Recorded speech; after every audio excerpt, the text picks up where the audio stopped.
नमस्कार दोस्तों, आप सभी का स्वागत है आपके अपने YouTube चैनल मुख्य शिक्षा में। जैसा कि मैं आपको बता रहा हूँ, प्री बोर्ड परीक्षा का कक्षा 10वीं मध्य प्रदेश प्री बोर्ड परीक्षा आपकी 12 तारीख से है। ठीक है, तो 27 तारीख तक चलेगी। दोस्तों, आपके लिए मध्य प्रदेश लोक शिक्षण संचालनालय भोपाल द्वारा प्रश्न बैंक जारी की गई है और उस प्रश्न बैंक पर आधारित वीडियो मैं आपको बनाकर बता रहा हूँ हमारे इस चैनल पर। इस वीडियो के पहले मैंने बहुत सारे वीडियो बना दिए हैं जिसमें आपको सभी विषय के दो सेट पेपर बनाए कर बताए हैं और हल सहित बताए हैं। और इसके पहले मैंने ये सत्य असत्य वाला वीडियो बनाया था, प्रश्न बैंक पर आधारित ही था। और सत्य असत्य के पहले जो बहुविकल्पी प्रश्न हैं उन सभी प्रश्नों के उत्तर भी मैंने बता दिए और बहुविकल्पी प्रश्न अपने हो चुके हैं और रिक्त स्थान भी हो चुके हैं प्रश्न बैंक पर आधारित। और अब हम जानेंगे प्रश्न बैंक पर आधारित सही जोड़ी बनाइए। ठीक है, सही जोड़ी अब मैं आपको बताने वाला हूँ। दोस्तों, अगर आपने अभी तक हमारे इस चैनल को सब्सक्राइब नहीं किया है और अगर आपको अपडेट चाहिए नहीं, ठीक है, और अच्छे से अगर पढ़ना है तो चैनल को सब्सक्राइब जरूर कर ले, क्योंकि इस प्रकार के अपडेट हमारे चैनल पर डेली ला रहे हैं हम। और ये देख सकते हैं आप, ये लिखा हुआ है प्रश्न बैंक प्रश्न उत्तर 2021 कक्षा 10वीं हिंदी विशिष्ट। तो ये सब्जेक्ट हमारा हिंदी विशिष्ट। दोस्तों, हर विषय के प्रश्न बैंक पर आधारित प्रश्न इस चैनल पर आपको देखने को मिलेंगे। ठीक है, आज हम जानेंगे सही जोड़ी बनाइए। अपने सभी 10वीं वाले विद्यार्थियों के साथ में शेयर कर देना, आपके सभी दोस्तों के साथ में जो मध्य प्रदेश बोर्ड परीक्षा की तैयारी कर रहे हैं कक्षा 10वीं की। ठीक है, और एक बात और मैं बता दूं, 12 तारीख से लेकर के तो 27 तारीख तक आपकी प्री बोर्ड परीक्षा चलने वाली है। चलिए स्टार्ट करते हैं। सही जोड़ी बनाइए। सत्य असत्य हमारे हो चुके हैं, तो ये मैं थोड़ा जूम करके आपको अच्छी तरह से बता देता हूँ और एक एक क्वेश्चन को आप अच्छे से याद करेंगे। ठीक है, अच्छे से याद करेंगे, एक भी क्वेश्चन को छोड़ना नहीं है आपको। ये प्रश्न बैंक पर आधारित है और जो मध्य प्रदेश बोर्ड ने जारी किया है सारा पूरा मटेरियल। ठीक है, तो देखते हैं सही जोड़ी बनाइए। सबसे पहले देखिए, चांदनी चमकती है गंगा बहती जाती है, तो इसके आगे क्या आएगा? तो इसके आगे आएगा दोस्तों त्रिलोचन। क्या आएगा? त्रिलोचन आएगा। ठीक है, अगला देखिए, वीरों का कैसा हो बसंत। तो वीरों का कैसा हो बसंत ये किसने लिखा? तो ये लिखा सुभद्रा कुमारी चौहान ने। अगला देखिए, चिर सजग आंखें उनींदी जाग तुझको दूर जाना। ठीक है, ये देखिए, चिर सजग आंखें उनींदी, चिर सजग आंखें उनींदी, इसके आगे क्या आएगा? तो इसके आगे आएगा दोस्तों महादेवी वर्मा। क्या आएगा? महादेवी वर्मा। अगला देखिए, पथ की पहचान। पथ की पहचान हरिवंश राय बच्चन। बादलों को घिरते हुए देखा है। ठीक है, बादलों को घिरते हुए देखा है, इसमें आएगा नागार्जुन। तो ये आपकी सही जोड़ी भाग 1। ठीक है, पहला जो सही जोड़ी का पार्ट था ये कंप्लीट होता है। इसके बाद में हम देखते हैं पार्ट 2, मतलब खंड का। ठीक है, और इसी में भी खंड का और खा दोनों दे रखे हैं, याद रखना। तो आपको जितनी भी जोड़ियां हैं जो बोर्ड द्वारा जारी की गई है वो सारी जोड़ियां मैं आज इस वीडियो में बताऊंगा, आप देख सकते हैं ये। ठीक है, इसके बाद में ये रहेंगे आपके एक शब्द या एक वाक्य में उत्तर दीजिए क्वेश्चन नंबर 5 में। ठीक है, तो चलिए देखते हैं। फर्स्ट क्वेश्चन हमारा हो चुका है जोड़ी वाला, अब हम देखते हैं दूसरी जोड़ी। ठीक है, चलिए सेकंड देखते हैं। फर्स्ट का उत्तर हो चुका है और उत्तर ये यहाँ पर भी लिखा है दोस्तों, आप डायरेक्टली इनका उत्तर भी लिख सकते हो, इनका सारे का। ठीक है, और इनके सामने ये जो दे रखे हैं ना इधर, और बाकी ये सारे आंसर यहाँ पे उन्होंने दे ही दिए हैं। चलिए अब देखते हैं अगला क्वेश्चन, अगले क्वेश्चन की जोड़ी देखते हैं। इसमें दोस्तों ध्यान रखें, आप अच्छी प्रकार से लिखकर याद कर लेंगे। मातृभूमि का मान, मातृभूमि का मान क्या है? तो ये ब वाले में दे रखा है, इसके आगे क्या आएगा? ब, मतलब कि एकांकी है दोस्तों। ठीक है, तो मैं यहाँ पर भी लिख देता हूँ, मातृभूमि का मान क्या है? तो वो है दोस्तों एकांकी। अगला देखिए, कन्हैयालाल मिश्र प्रभाकर। तो मैं और मेरा देश, मैं और मेरा देश जो पाठ आपका है वो कन्हैयालाल मिश्र प्रभाकर जी ने लिखा है। ठीक है, मैं और मेरा देश। अगला है गेहूं और गुलाब। गेहूं और गुलाब, इसमें आएगा दोस्तों राम वृक्ष बेनीपुरी। क्या आएगा? राम वृक्ष बेनीपुरी। ठीक है, अब हम बात कर लेते हैं अगले जोड़ी के पार्ट की देखें इसमें, मेरे गांव की सुख और शांति किसने छीन ली, मेरे गांव की सुख और शांति किसने छीन ली, तो इसमें आएगा संस्मरण है दोस्तों। ये क्या है, ये संस्मरण है। इसके आगे संस्मरण कौन से नंबर पे लिखा है, तो सा वाले नंबर पर लिखा है, देख सकते हैं आप इसके जस्ट ये यहाँ पर सामने, ठीक है, ये संस्मरण है।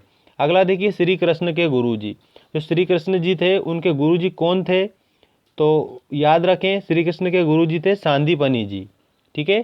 सांदीपनी जी किसके गुरु थे, श्री कृष्ण के गुरुजी थे। अब एक और बात समझ लो इसमें कि जो ये जो जोड़ी दे रखी है इसमें कितने ऑप्शन दिए हैं, 1 2 3 4 5 और 6 ऑप्शन दिए हैं। तो करना कितना है, इसमें से 5 करना है, क्योंकि यहाँ पर भी कितना दिया है, 5 दिया है, ठीक है।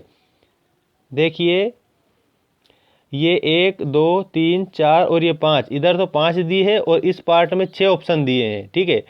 तो आप अच्छे से करना। अब वेद व्यास जी वाला जो दे रखा है, तो वेद व्यास जी का मैं बता देता हूँ कि जो वेद व्यास जी है इन्होंने किसकी रचना करी, इन्होंने महाभारत की रचना करी, ठीक है।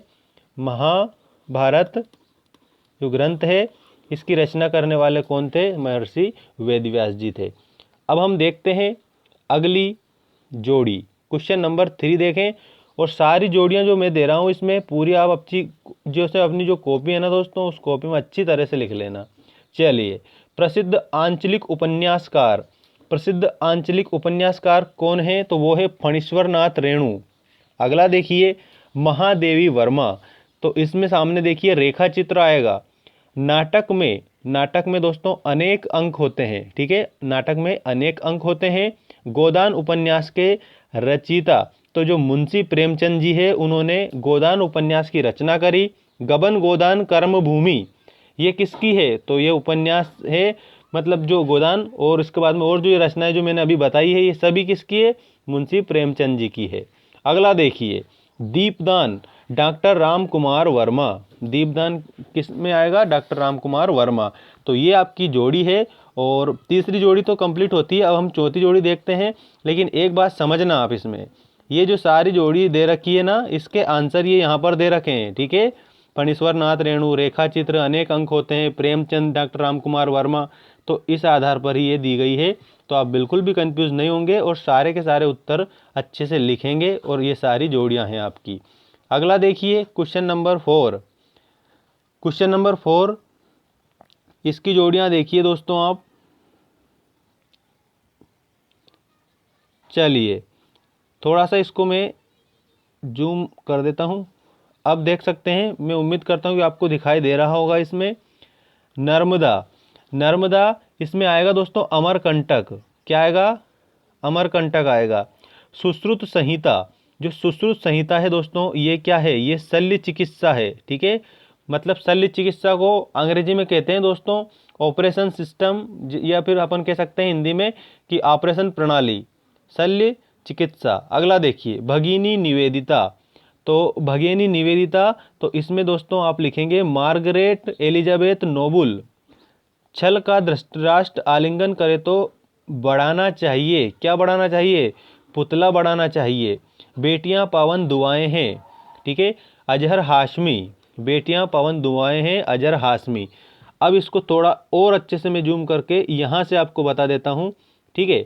चलिए देख सकते हो आप ये पूरा देखिए। नर्मदा, इसके सामने दोस्तों आएगा अमरकंटक, क्या आएगा, अमरकंटक।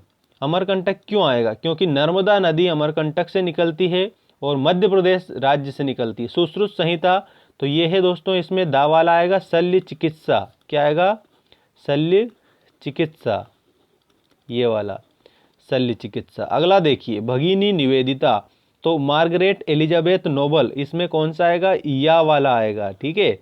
2 बार इसलिए बता रहा हूं क्योंकि आपको जोड़ी अभी याद हो जाए। छल का धृतराष्ट्र आलिंगन करे तो क्या बढ़ाना चाहिए, अगर जैसे धृतराष्ट्र है वो गले लगाने के लिए, धृतराष्ट्र जैसा व्यक्ति किसी को गले लगाए तो क्या करना चाहिए, पुतला बढ़ा देना चाहिए। भगवान श्री कृष्ण ने भीम का पुतला बढ़ा दिया था ना, इस प्रकार से। बेटियां पावन दुआएं हैं, तो इसमें दोस्तों आप लिखेंगे अजहर हाशमी, क्या लिखेंगे, अजहर हाशमी, ये आप इसमें लिखेंगे, बेटियां पावन दुआएं हैं। इसके बाद में दोस्तों अगली जोड़ी की हम बात कर लेते हैं। अगली जोड़ी देखिए, जोड़ी नंबर 5, पांचवी जोड़ी देखिए। ठीक है, पूरा वीडियो आप लास्ट तक देखना। चैनल को अगर सब्सक्राइब नहीं किया है तो चैनल को सब्सक्राइब कर लेना, क्योंकि पूरा जो मटेरियल है जो बोर्ड के द्वारा जारी किया गया है वर्तमान में कोविड-19 के चलते, वही मैं बता रहा हूँ। चलिए जोड़ी देखते हैं। विद्यालय, विद्यालय में क्या है तो इसमें है दोस्तों स्वर संधि। क्या है? स्वर संधि। इसमें बा वाला सामने देख सकते हैं आप, ये वाला। ठीक है, विद्यालय में स्वर संधि है। अतिशोक्ति अलंकार, अतिशोक्ति अलंकार में क्या होता है? लोक सीमा का उल्लंघन किया जाता है। लोक सीमा का उल्लंघन करने का आशय समझाता हूं मैं आपको, पहले मैं लिख देता हूं। लोक सीमा का उल्लंघन, ठीक है, लोक सीमा का उल्लंघन ये किस में किया जाता है? अतिशोक्ति अलंकार में किया जाता है। अतिशोक्ति अलंकार वहां पर होता है जहां पर किसी भी काव्य का बड़ा चढ़ाकर वर्णन किया जाता है। जैसे पड़ी अचानक नदी अपार, घोड़ा कैसे उतरे पार, राणा ने सोचा इस पार, तब तक चेतक था उस पार। तो इसमें अतिशयोक्ति अलंकार है। ठीक है, क्योंकि लोक सीमा का उल्लंघन किया गया है और किसी भी काव्य का अगर बड़ा चढ़ाकर वर्णन किया जाए तो वहां पर अतिशयोक्ति अलंकार होता है। अच्छी तरह से आप याद रखेंगे। कम जानने वाला, कम जानने वाला अल्पज्ञ कहलाता है। क्या कहलाता है? अल्पज्ञ। ये देशभक्ति, देशभक्ति, देश के लिए भक्ति, तो इसमें तत्पुरुष समास होगा। देशभक्ति में क्या होगा? देशभक्ति में तत्पुरुष समास होगा, ध्यान रखना आप सब लोग। ठीक है, अब हम बात करते हैं देशभक्ति के बाद में संचारी भावों की संख्या। तो दोस्तों आप सभी जानते हो कि जो संचारी भावों की संख्या है वो 33 है। ठीक है, संचारी भावों की संख्या 33 है। और ये जो भाव है मनुष्य के हृदय में संचरण करने वाले भाव होते हैं, जिन्हें हम संचारी भाव कहते हैं। हिंदी साहित्य के अनुसार संचारी भावों की संख्या 33 मानी गई है। अब हम बात करते हैं जोड़ी नंबर 6 की। जोड़ी नंबर 6 देखिए आप, इसमें आपको क्या बताया गया है समझ लें आप अच्छी तरह से, और इसको भी अच्छे से हल करेंगे। अतिशयोक्ति अलंकार, ये वापस एक बार और बताया है, तो इसमें लोक सीमा का उल्लंघन। ठीक है, लोक सीमा का उल्लंघन। कम जानने वाला, कम जानने वाला क्या होता है दोस्तों? वो होता है अल्पज्ञ। ठीक है, इसके बाद में जिसके नीचे रेखा खींची गई हो, जिसके नीचे रेखा खींची गई हो उसको रेखांकित बोला जाता है। ये यहाँ पर लिखा है रेखांकित। ठीक है, जिसके नीचे रेखा खींची गई हो। श्री रामचरितमानस, तो जो रामचरितमानस है दोस्तों ये क्या है? ये महाकाव्य है। ठीक है, महाकाव्य रामचरितमानस। श्री कृष्ण के गुरुजी, श्री कृष्ण के गुरुजी थे सांदीपनी जी। ठीक है, सांदीपनी जी थे। और सांदीपनी आश्रम कहाँ पर है? तो मध्य प्रदेश के उज्जैन में है, महाकाल की नगरी उज्जैन में। ठीक है, अब इसके बाद में हम देखते हैं अगला। अगला देखते हैं क्वेश्चन नंबर 7। क्वेश्चन नंबर 7 में आप अच्छी तरह से ध्यान रखेंगे। क्वेश्चन नंबर 7 की जोड़ी इस प्रकार है आपकी। नाटक, नाटक में अनेक अंक होते हैं। ठीक है, अनेक अंक होते हैं। किसमें अनेक अंक होते हैं? नाटक में होते हैं। कन्हैयालाल मिश्र प्रभाकर, तो मैं और मेरा देश, मैं और मेरा देश जो पाठ है दोस्तों वो किसने लिखा है? वो कन्हैयालाल मिश्र प्रभाकर जी ने लिखा है, मैं और मेरा देश। इसके बाद अगला देखिए कृष्ण, कृष्ण को 16 कलाओं का अवतार कहा गया है। ठीक है, याद रखना आप सभी, इसमें भगवान श्री कृष्ण को 16 कलाओं का अवतार कहा जाता है। ठीक है, 16 कलाओं का अवतार। इसके बाद में संधि का तोड़ना, संधि का तोड़ना विच्छेद कहलाता है। क्या कहलाता है? विच्छेद कहलाता है। संधि का तोड़ना विच्छेद कहलाता है। महान कमल पाशा, महान कमल पाशा ये तुर्की के राष्ट्रपति थे। तुर्की के राष्ट्रपति, ये जो ऑप्शन नंबर आ में दे रखा है ये। ठीक है, महान कमल पाशा तुर्की के राष्ट्रपति। चलिए इसके बाद में अगला देखते हैं। अगली जोड़ी नंबर 8 और ये लास्ट जोड़ी है। इसके बाद में एक शब्द या एक वाक्य में उत्तर दीजिए, वो मैं आपको अगले वीडियो में बताऊंगा। ठीक है, विद्यालय, विद्यालय इसमें कौन सी संधि है? तो दोस्तों इसमें स्वर संधि है। कौन सी संधि है विद्यालय में? ध्यान रखना, विद्यालय में स्वर संधि है। बेटियां पावन दुआएं हैं, तो ये अजहर हाशमी, अजहर हाशमी। एक और सूचना मैं आपको इसमें दे देना चाहता हूं कि जो आपका पाठ्यक्रम कम किया गया है उसी पाठ्यक्रम के आधार पर ये पूरे जो प्रश्न बैंक है, ये प्रश्न बैंक जो आपको बनाकर बताई है बोर्ड की है ये, ठीक है। मध्य प्रदेश बोर्ड जैसे Madhya Pradesh board of secondary education Bhopal के द्वारा, और ये लोक शिक्षण संचालनालय मध्य प्रदेश भोपाल, ठीक है। कक्षा 10वीं की ही नहीं, उसमें कक्षा 12वीं की भी और 9वीं की और 11वीं की सभी की उन्होंने प्रश्न बैंक जारी की है, और उस प्रश्न बैंक के आधार पर ही आपके वार्षिक परीक्षा के और प्री बोर्ड परीक्षा के पेपर होंगे। जो प्री बोर्ड परीक्षा है वो 12 तारीख से लेकर के तो 27 अप्रैल तक चलेगी, ध्यान रखना आप सभी अच्छी तरह से। चलिए अगला, बैठ जाओ, ठीक है। ये क्या है? ये आज्ञावाचक वाक्य है। क्या है ये? आज्ञावाचक वाक्य। सर्वाधिक लोकप्रिय महाकाव्य तो रामचरितमानस, रामचरितमानस, ठीक है। रामचरितमानस की रचना किसने की? तो वो की तुलसीदास जी ने, ठीक है। तुलसीदास जी ने। तुलसीदास जी का एक दोहा है, ध्यान रखना, ठीक है। तुलसी तुलसी सब कहे, तुलसी वन की घास, हो गई कृपा राम की, तो बन गए तुलसीदास। तो जो तुलसीदास जी है दोस्तों, वो याद रखना रामचरित जो मानस है, जो सर्वाधिक लोकप्रिय महाकाव्य है, उनके रचयिता हैं। रोला, रोला क्या है? इसमें 24 मात्राएं होती है। कितनी मात्राएं होती है? 24 मात्राएं होती है, ठीक है, 24 मात्राएं। तो ये आपकी जोड़ी कंप्लीट होती है, जो आपको मैंने बता दी है। अब जोड़ी के बाद में आपको एक शब्द या एक वाक्य में उत्तर दीजिए, बताया जाएगा। दोस्तों ये आपके पूरे सही जोड़ी थी कक्षा 10वीं मध्य प्रदेश बोर्ड परीक्षा की।